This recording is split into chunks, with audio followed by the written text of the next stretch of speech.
హైదరాబాద్లోని Dilsukh Nagar area. Time అర్ధరాత్రి 12 దాటింది.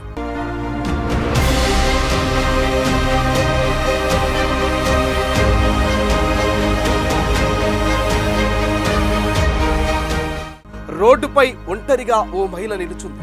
చదువుకోని పోకిరీలు, చదువుకున్న పోరంబోకులకు ఏం పని? ఆమె చుట్టూ గుంపులుగా చేరారు. చూపులతో గుచ్చారు. వస్తావా, రేటెంత, ఇలా మాటలతో విసిగించారు.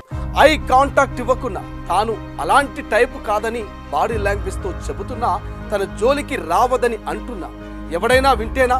అర్ధరాత్రి ముసురుకునే కామ దరిద్రమంతా ఆమె చుట్టూనే మూగుతోంది.